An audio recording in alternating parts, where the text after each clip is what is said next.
सब लोग इधर देखो।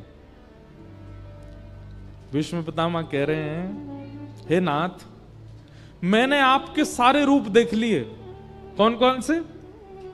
आपका चतुर्भुज रूप देखा, आपका विराट रूप देखा, आपका सहस्त्र शीर्षा पुरुखा सहस्त्राक्षः सहस्त्रपाद वो रूप भी देखा, जहां आपके 1000 मुख, 1000 हाथ, 1000 पैर। और जब महाभारत का युद्ध प्रारंभ हुआ तब आपका वो रूप भी मैंने देखा। बोले कौन सा रूप? बोले सपदि सखी बचो निशम्य मध्य निज परयोर वलयोर रथम निमेश्य। जब रथ भूमि रणभूमि के मध्य में आप अर्जुन के रथ को हाँकते थे, घोड़ों के पैरों से उड़ने वाली धूल आपके मुख पे आती थी और आप लगाम पकड़ करके अपनी बाजू से अपने माथे के बालों को दूर करते थे। शंख चक्र गदा पद्म वाले के हाथ में जब चाबुक और रस्सी देखी मैंने कहा वाह कन्हैया, तेरे ये रूप भी अद्भुत है। मैंने सारे रूप देख लिए आपके, पर एक रूप देखने की मेरी अभिलाषा है। भीष्म पितामह बोले, भगवान बोले कौन सा रूप? तब यहां पर कितना सुंदर शब्द है। बोले ललित गति विलास बल गुहास। आप जब ललित गति से चलते हो, ललित गति कैसी है? एक पैर यहां रखते हैं तो दूसरा पैर उसके सामने नहीं रखते, थोड़ा तिरछा रखते हैं, जैसे बांके बिहारी खड़े हैं, ये चलते भी ऐसे ही हैं। ऐसे पांव यहां, पांव, कमर भी मटकेगी, पैरों मटकेंगे, सिर भी मटकेगो, सुंदर केश भी झूमेंगे, सुंदर मुकुट पे पाग पे लगी भाई जो लटकन है वो भी हिलेगी। ललित गति विलास वल गुहास। आप जब ललित गति से विलास करते हुए चलते हो, कभी मधुमंगल के कंधे पर हाथ रख के हंसते हो, कभी श्रीदामा को गले में लेकर के हंसते हो, कभी तन सुखा पर अपना पूरा भार धर देते हो। आपकी जो वो वृंदावन की ललित गति है ना नाथ, मुझे उसका दर्शन करना। और ललित गति विलास वल गुहास प्रणय निरीक्षण कल्पितो रुमान कृतमनुकृतवत्य उन्मदांध। जैसे ब्रज की गोपियां वो आपको भिन्न भिन्न रूप बना देती हैं। कैसे? कोई गोपी कहती है लाला तैने मेरे घर को माखन खाया और चल मैं तो पकड़ के ले चलूं यशोदा के पास, तो आप उसके चरणों में गिर जाते हो, अरे भाभी तू जो कहेगी सो करूंगो, लेकिन मैया के पास मत ले चल। तो वो गोपी कहती है अच्छा जो कहूंगी सो करोगे? बोले हाँ बैठो मेरे सामने। आप उसके सामने थर थर कांपते हुए बैठ जाते हो, कहा करनो है? तो चल लाला एक काम कर। बोले का? रसोई घर में जा, रोटी लेके आ और रोटी पर एक मक्खन धर के ला। अरे भाभी तू तो बड़ी अच्छी है, मुंह भोजन करावेगी? बोले ना लेके आ, लाके मुंह खवा। और नन्हे से गोपाल जी को सामने खड़ा करके गोपी कहती है अब लाला चल प्रेम से अपने हाथन से मुंह पवा दे। और छोटे छोटे ठाकुर जी टूक तोड़ के गोपी को पवा रहे, गोपी के नेत्र सजल होते हैं। एक बार पा करके फिर ठाकुर जी के चरण लिपट जाती है और ठाकुर जी को गोद में बैठा के फिर अपने हाथ से पवाती है।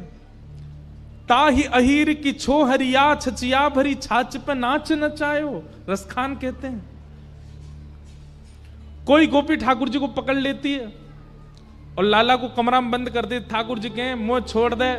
बोले ऐसे ना छोड़ूंगी। बोले कैसे छोड़ेगी? बोले पहले बंदर की तरह नकल करके दिखा। ठाकुर जी कहें जो कोई बात है? बोले हम बे बात है, पहले बंदर की तरह कर। कोई गोपी पकड़ के कहती लाला मेरे संग नृत्य कर।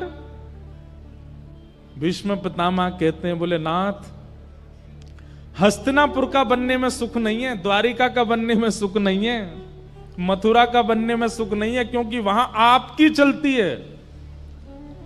हमें तो ब्रजवासी बना दो जहां हम कहें और आप नाचो, हम कहें और आप चलो। कृत मनु कृतवत्य उन्मदांध प्रकृति मगन किलयस्य गोपबद्ध।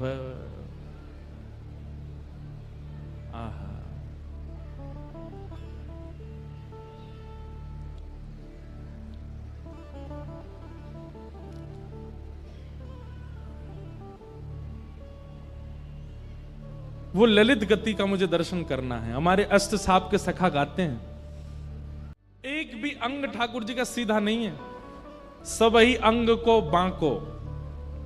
हे नाथ, मुझ पर कृपा कर दीजिए, मेरे इस अंतिम काल में आपने दर्शन दिया मुझको, इससे मैं बहुत प्रसन्न हूं, पर मैं जाते जाते आपसे मांगना चाहता हूं कि अगला जन्म मुझे वैकुंठ में मत भेजना, स्वर्ग में मत भेजना, अन्य किसी लोक में मत भेजना, मुझे ब्रज वृंदावन में भेज देना, ताकि मैं आपकी ललित गति की चाल देख सकूं, एक गोपी बनकर के मैं भी मक्खन जमाऊं, मैं भी दही बिलो करके मक्खन निकारूं। भीष्म पितामह कह रहे हैं, और मैं भी अपने छीका पे मक्खन धरते भय सोचूं कि या छीका कुने नीचो कर दूं, ताकि कन्हैया आवे तो वह को चोरी करवे में दिक्कत नहीं हो, मुझको वो गोपी बना दो।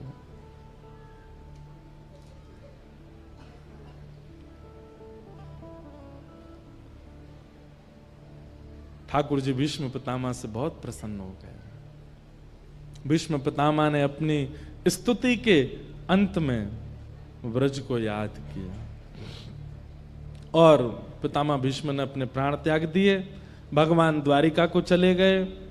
यहां पर परीक्षित का जन्म हुआ, धीरे धीरे परीक्षित बड़े हुए।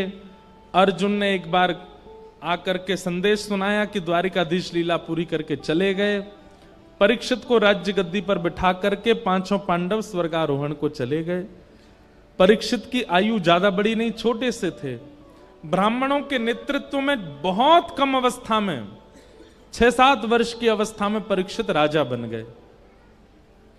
बताओ, एक छत्र सम्राट बन गए। लेकिन ब्राह्मणों के निर्देश में राजपाट संभालने लगे, धीरे धीरे बड़े हुए, उनका विवाह हुआ, जन्मेजय आदि पुत्र हुए। एक दिन परीक्षित को कलयुग मिला। बैल के पैर काट रहा था काला काला व्यक्ति। परीक्षित ने उसको मारने का प्रयास किया तो चरणों में गिर गया और कहा, महाराज मुझे मत मारिए, मैं ब्रह्मा के द्वारा बनाया गया हूं। परीक्षित बोले, कौन हो तुम? बोले, सतयुग के बाद त्रेता आता है, त्रेता के बाद द्वापर, और द्वापर के बाद मेरी आगमन होता है कलयुग। मैं कलयुग हूं। कलयुग नाम सुनते ही परीक्षित घबरा गए। बोले, तुम कैसे आए? बोले, जैसे ही भगवान धराधाम छोड़ करके गए, मेरा आगमन हो गया। परीक्षित ने कहा कि मेरा राज्य छोड़ के जाना पड़ेगा। कलयुग ने कहा, मैं नहीं जा सकता, ये युग व्यतिक्रम है, आप कृपा करके मुझे कुछ स्थान दे दीजिए, मैं वहीं रहूंगा। तो द्यूतम पानम स्त्रिय सूना यत्रा धर्मस चतुर्विधः पुनश्च याचमानाय जात रूप मदात प्रभो। ये 2 श्लोकों में 5 स्थान हैं कलयुग के। जुआ, मदिरापान, परस्त्री गमन, हिंसा और अनीति से कमाया गया धन। इन 5 स्थानों पर कलयुग निवास करता है। अब इनका विस्तार अगर मैं करूं तो इन 5 का विस्तार बहुत बृहद हो जाएगा। जुआ, जुआ का मतलब खेल में खेलने वाला जुआ ही नहीं होता। जुआ का मतलब धन का असद प्रयोग कहीं भी आप करते हो, वो सब जुआ है। पानम, अपनी जिह्वा पर किसी भी ऐसे पदार्थ को आप धारण करते हो जिससे आपका दिमाग अनकॉन्शियस हो जाता है, नशा होने लगता है, वो सब पानम की दृष्टि में आता है। तीसरा है परिस्त्री गमन। एक पत्नी व्रत धारण करके रहना है। पत्नी होने के पश्चात किसी के प्रति कुदृष्टि होना ये पाप है। पति होने के पश्चात किसी अन्य पुरुष के प्रति भाव होना ये पाप है। द्यूतम पानम स्त्रिय, और चौथा स्थान बताया सूना, यानी कि हिंसा, जबरदस्ती। कोई बात इतनी बड़ी नहीं है फिर भी लड़ाई करनी है। उसने मुझसे ऐसा बोला क्यों, उसने ऐसा किया क्यों, इसका मुंह फोड़ूंगा मैं। ये जबरदस्ती के कलेश करने की जिनकी बहुत मनस्थिति होती है, उनको वो भी कलयुगी हैं। जैसे पता चल जाए, ए सुन, पता है कल तेरे बारे में ऐसे ऐसे कह रहे थे। क्या कह रहे थे? बोले वो नहीं याद मुझे क्या कह रहे थे, बस कह रहे थे। बस पूरी रात सोया नहीं, दिन भर सोया नहीं, उन लोगों के बीच में पहुंच गया, लड़ने लगा, उनको ब्लॉक मार दिया सब जगह से। ले बेटा, इस प्रकार की मनस्थिति वाले लोग ये कलयुगी हैं। हिंसा में उनकी बड़ी रुचि होती है। लड़ने झगड़ने में बिल्कुल पीछे नहीं रहते।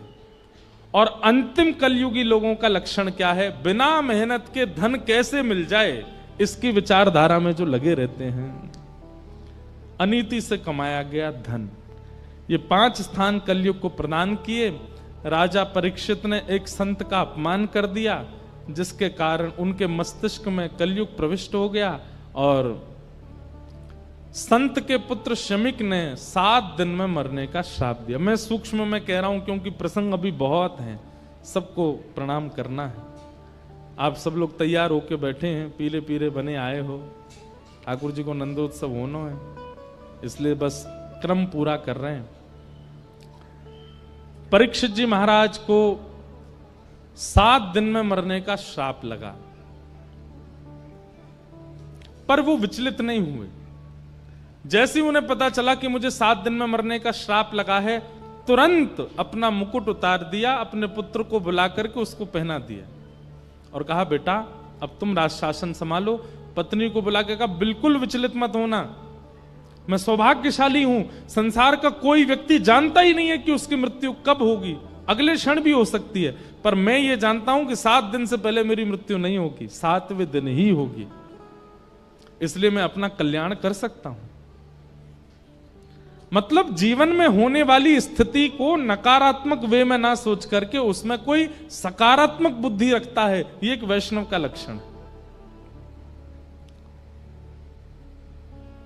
कोई काम जिसके लिए आप वर्षों से लगे थे, अंत में आकर के वो नहीं बना। संसारी व्यक्ति तो टूट जाएगा, लेकिन वैष्णव वो टूटेगा नहीं, वो उसके प्रति भी कोई सकारात्मक भाव रखेगा। शायद ये काम बन जाता, बनने के बाद में कुछ बहुत बड़ी घटना हो जाती, इसलिए ठाकुर जी ने बनने ही नहीं दिया, ऐसी विचारधारा। परीक्षित की सोच कितनी अच्छी है। परीक्षित कहते हैं कि संसार का कोई भी व्यक्ति नहीं जानता कि उसकी मृत्यु कब होगी, पर मैं जानता हूं कि मैं 7 दिन से पहले तो नहीं मरूंगा। इसलिए देवी, इन 7 दिनों को मैं भगवत अर्पित करना चाहता हूं, मुझे आज्ञा दो।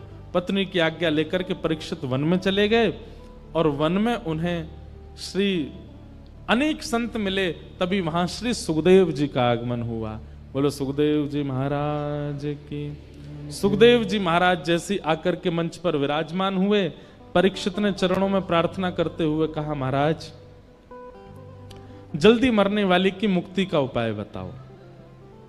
जिसके जीवन के केवल 7 दिन बचे हैं, उसको मुक्ति प्राप्त करने के लिए क्या करना चाहिए, कृपा कर आप मुझे आज्ञा दें। और यहां से श्री सुखदेव जी बोलना प्रारंभ करते हैं। अब देखो एक बात सुनिएगा, सब लोग इधर देखो, सावधानी से सुनो। सुखदेव जी का प्रसंग अब प्रारंभ हो रहा है। कोई भी साधु, कोई भी संत, कोई भी वक्ता, कोई भी वैष्णव यदि कभी कुछ कहने जाता है ना, उसका स्वभाव है वो पहले अपने इष्ट को वंदन करेगा, उसके बाद ही कुछ बोलेगा। हम कथा प्रारंभ करते हैं, उससे पहले अपनी परंपरा से जो पूज्य पिताजी महाराज व्यास मंच पे मंगलाचरण करते हैं, वही मंगलाचरण करेंगे। आप सब लोग प्रणाम करके चले जाते, उसके बाद हम 5-6 श्लोक बोलते हैं, उसके बाद कीर्तन कराते हैं, फिर कथा प्रारंभ करते हैं। सीधे कहना नहीं शुरू कर देते। लेकिन यहां पर एक आश्चर्य हुआ कि सुखदेव जी महाराज मंच पर बैठे और परीक्षित ने जिज्ञासा की, जल्दी मरने वाले की मुक्ति का उपाय बताओ। इन्होंने ना तो इष्ट को प्रणाम किया, ना अपने गुरु को प्रणाम किया, ना किसी परंपरा के श्लोकों का स्तवन किया, सीधे उसको उत्तर देना प्रारंभ कर दिया। आनेशते प्रश्न कर्तो लोक हितम नृप आत्मविद सम्मतः पुंसाम श्रोतव्यादिषु यप्पर। इसका मतलब क्या है? अगर वैष्णव बिना इष्ट को प्रणाम करने बोलने लग जाए, तो हो सकता है कहीं ना कहीं वो हमारे किसी भाव से अप्रसन्न है, या फिर हमने जो जिज्ञासा की है वो जिज्ञासा उचित नहीं है, इसीलिए। और वही बात हुई। सुखदेव जी महाराज कहते हैं, बोले राजन, तुमने जो ये प्रश्न किया है ना, जल्दी मरने वाले की मुक्ति का उपाय क्या है, अगर तुमने लोक हित के लिए यह प्रश्न किया है, संसार के लिए यह प्रश्न किया है कि संसार के जो लोग जल्दी मरने वाले हैं वो अपनी मुक्ति कैसे प्राप्त करें, तो तुम्हारा प्रश्न अच्छा है। लेकिन अगर यह प्रश्न कहीं तुमने अपने लिए किया है तो ये उचित नहीं है। परीक्षित बोले मतलब 7 दिन में मेरी मृत्यु होनी, मैं अपने लिए ही तो पूछूंगा। मैंने संसार के लिए पूछा हो तो ये प्रश्न अच्छा है, अपने लिए अगर पूछ रहा हूं तो गलत है। इस बात का क्या मतलब हुआ?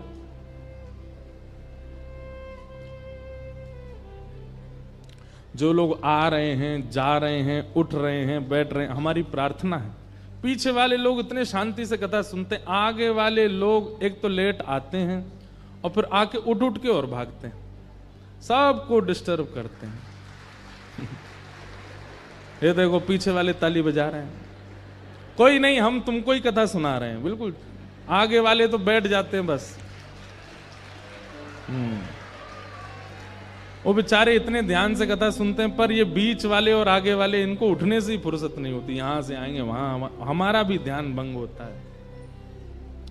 इतना अद्भुत प्रसंग चल रहा है। अगर ये आपके जीवन के कई प्रश्नों के उत्तर हैं और फिर बाद में आप यही प्रश्न हमसे एकांत में करोगे, जब मिलने आते हो, महाराज जी इसका उत्तर बता दो, कथा क्यों नहीं सुनी थी? पता है आपको, ये वैसी बात हो जाती है कि टीचर ने क्लास में पढ़ाया, तब तो सुने नहीं, जब प्रश्न पेपर आ गया, सर आपने ये तो पढ़ाया ही नहीं था। टीचर उस समय कहता हूं एक मुक्का मारूं तुझे, पूरी क्लास पढ़ रही थी, कहां था तू? ये आगे वाले बीच वाले वही बालक हैं। जब जीवन में संकट आएगा ना तो फिर जीव निकारे डोलेंगे, हमने क्यों नहीं सुना तब? इसका प्रश्न तो महाराज जी उत्तर देके ही नहीं गए कथा में, सब बता रहे हैं हम, सुनो तो सही।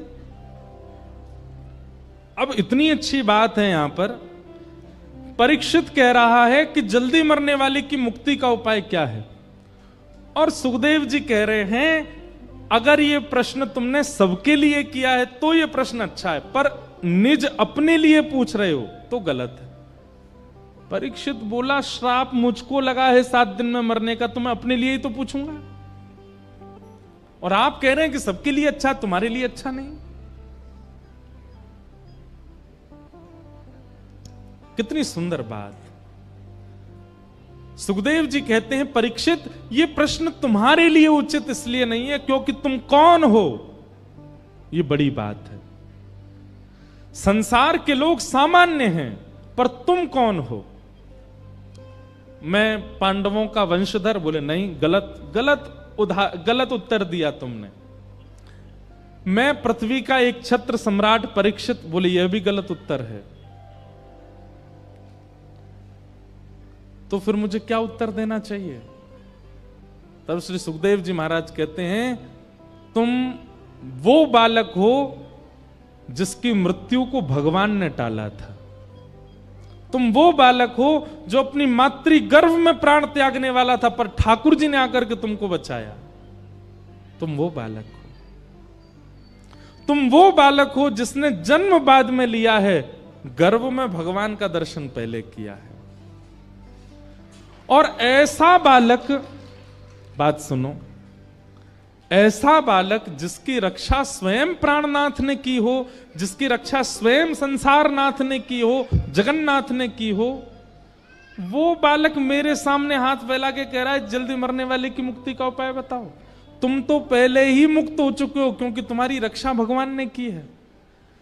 ठाकुर जी की एक झलक किसी पर पड़ जाए, ठाकुर जी का स्पर्श किसी को हो जाए, ठाकुर जी के भ्रमण के दायरे में, जहां ठाकुर जी भ्रमण कर रहे हो उस दायरे में अगर कोई जीव जंतु भी आ जाए उसकी भी मुक्ति हो जाती है। तुम तो वो बालक हो जिसने अपनी मातृ गर्भ में भगवान का दर्शन किया। तुम मुक्ति की कामना कैसे कर सकते हो? सीधी बात यह है परीक्षित, तुम पहले से ही मुक्त हो, तुम्हें मुक्ति की कामना नहीं करनी है। तुम्हारी मुक्ति तो होगी होगी क्योंकि तुम तो ठाकुर जी के संस्पर्श के बालक हो। इसलिए ये प्रश्न अगर तुम अपने लिए कर रहे हो तो ये उचित नहीं है, क्योंकि तुम्हारी मुक्ति से कोई अभिप्राय नहीं है। शुकाचार्य जी महाराज कहते हैं भगवान ने मां के गर्भ में प्रवेश करके तुमको केवल इसलिए बचाया कि एक दिन तुम मुक्ति मांगो। वही मुक्ति जो पूतना को भी मिली है, वही मुक्ति जो शूर्पणखा को भी मिली है, वही मुक्ति जो कुंभकर्ण को भी मिली है, वही मुक्ति जो रावण को भी मिली है, वही मुक्ति जो कंस को भी मिली है, वही मुक्ति जो अघासुर, बकासुर, धेनुकासुर, सारे असुरों को यह मुक्ति मिल चुकी है, वही मुक्ति परीक्षित भी मांग रहा है। तो फिर भगवान ने तुम्हारी मां के गर्भ में तुमको बचाया क्यों? ठाकुर जी को कोई उम्मीद है तुमसे, इसलिए। एक बात बताएं बंधुओं, लगभग संसार का हर व्यक्ति अपने जीवन में एक बार तो ऐसी स्थिति से निकल के आता है जहां वो मृत्यु के बिल्कुल किनारे पे खड़ा था और वो बच जाता है। बस कैसे कृपा हो जाती है, क्या होता है, इसका मतलब क्या है? ठाकुर जी एक मौका, अवसर तो सबको देते हैं। हम सब परीक्षित हैं, हम सबको ठाकुर जी कभी ना कभी जरूर बचाते हैं, लेकिन उसके बाद भी हम संभलते नहीं, फिर भी संसार की क्रिया और फिर अंत में मुक्ति की कामना करते हैं। हम सबको श्री सुखदेव जी महाराज कह रहे हैं तुम्हारी रक्षा भगवान ने क्यों की थी उस दिन? इसीलिए कि तुम एक दिन मुक्ति मांगो। मान लीजिए आप नाम जापक हो, मैं कथाकार हूं, हम दोनों को ही मुक्ति मिल जाए और हम दोनों हाथ पकड़ करके गए वैकुंठ, और हम बड़े प्रसन्न, भाई सुनाम से अकेले तुम और मैं दोनों जा रहे हैं वैकुंठ। वैकुंठ में जैसे ही हम पहुंचे बोले हमको तो मुक्ति मिली, हमको तो मुक्ति मिली। वैकुंठ के द्वार खुले, भीतर प्रवेश किए, बहुत ऐसा लग रहा था हम कितने इंपॉर्टेंट हैं। और जैसे ही भीतर गए तो हमको कहां बैठा दिया गया, लीजिए आप यहां बैठ जाओ। हम जाके बैठ गए, हमने देखी हाँ भाई लंबी लाइन है यहां पे, देखें तुझे और किस किस को मुक्ति मिली है। अरे ये तो अमृतसर वाले भाई साहब हैं, इनको भी मुक्ति मिली है। अरे ये तो हिसार वाले भैया, इनको भी मिल गई है। तभी क्या देखा थोड़ी दूर पे, ये 10 मुंह वाला कौन बैठा, बोले ये रावण है, इसको भी मिली है। हमने इतना नाम जप किया, हमने इतनी कथाएं सुनी, इतनी परिक्रमा करी, परिक्रमा कर करके गिरिराज जी की छोटे है गए हम, तब जाकर के हमको मुक्ति मिली। और ये राक्षस अपने 10 मुंह से गाली देता था, इसको भी मुक्ति दे दी ठाकुर जी ने। तब फिर आपको लगेगा हम में इसमें अंतर क्या है? फिर जो भजन करके हमको मिला वो द्वेष करके इसको भी तो मिला है। क्योंकि गोस्वामी जी कहते हैं भाव कुभाव अनख आलसहु, नाम जपत मंगल दिश दशहु। भाव से कुभाव से कैसे भी ठाकुर जी को स्मरण करते हो, मंगल तुम्हारा होगा। मुक्ति की कामना नहीं। परीक्षित, मुक्ति तो तुमको मिली हुई है। परीक्षित ने हाथ जोड़ के कहा तो फिर इन 7 दिनों का मैं क्या करूं? ये जो 7 दिन मुझे मिले इसका मैं क्या करूं? बोले यह भी प्रश्न है कि उस ब्राह्मण बालक ने तुमको 7 दिन में मरने का ही क्यों कहा? ऐसा क्यों नहीं कहा कि अभी इसी वक्त तक्षक सर्प डस दे और राजा परीक्षित की मृत्यु हो जाए? उसने ऐसा क्यों कहा कि अगले 7 दिन में मृत्यु हो? यह भी तुम्हारे ऊपर कृपा है। मुक्ति के लिए 7 दिन की आवश्यकता नहीं।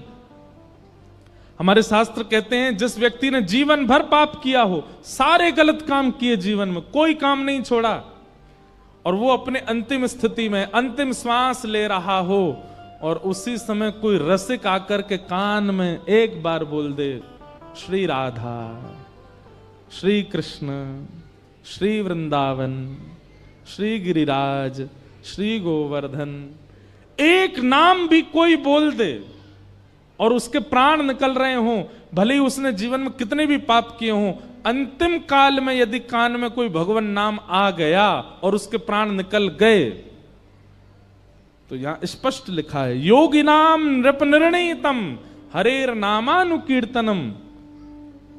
हरि का नाम यदि अंतिम काल में कान में पड़ गया तो मुक्ति निश्चित है। फिर जीवन के सारे आपके चैप्टर क्लोज कर दिए जाएंगे। इसने गलत खाया, गलत पिया, गलत व्यवहार किया, सब खत्म। अंत में भगवान नाम सुन लिया, वैकुंठ। परीक्षित, मुक्ति के लिए 7 दिन जरूरी नहीं होते, एक क्षण, एक क्षण बहुत है, तुमको 7 दिन मिले हैं। परीक्षित बोले भगवान अब मैं क्या करूं मुझे बताओ। बोले तुम मुक्ति मत मांगो तो क्या मांगू? बोले भक्ति मांगो। बोले इन दोनों में अंतर क्या है? इतना सुंदर अंतर बताते हैं। मुक्ति का मतलब मृत्यु के बाद भगवान का दर्शन, और भक्ति का मतलब जीते जी भगवान का दर्शन। अब तुम्हारा उद्देश्य यह नहीं होना चाहिए कि 7 दिन बाद तक्षक सर्प डसे और विमान आए और तुमको वैकुंठ ले जाए। तुम्हारा उद्देश्य अब यह होना चाहिए 7 दिन बाद तक्षक सर्प आए, उससे पहले शंख चक्र गदा पद्मधारी श्रीमन नारायण आ जाएं और जीवित अवस्था में तुमको दर्शन दे दें, उसके बाद तुम्हारी मृत्यु हो। तुम्हारा उद्देश्य यह होना चाहिए। अपनी जीवित अवस्था में प्राण वायु भीतर है, नेत्र खुले हों, कान खुले हों, और उस क्षण ठाकुर जी दिखें, फिर प्राण त्यागें। हमारी स्थिति क्या प्राण त्यागने के बाद भगवान से मिलना है? नहीं, जीवित अवस्था में मिलना है।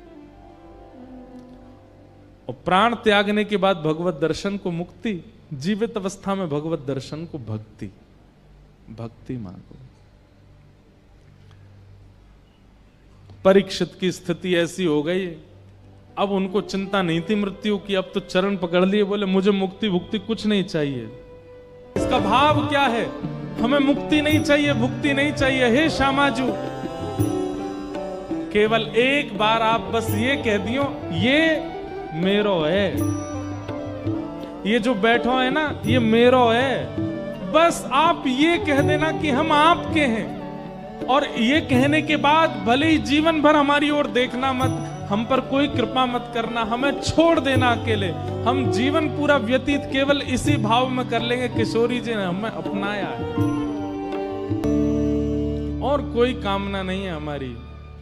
और ये बात मैं नहीं कह रहा हूं, ये स्वयं श्री परीक्षित जी महाराज को सुखदेव जी समझा रहे हैं कि मुक्ति की कामना मत रखो, भागवत जी के प्रति तो भक्ति की कामना रखो।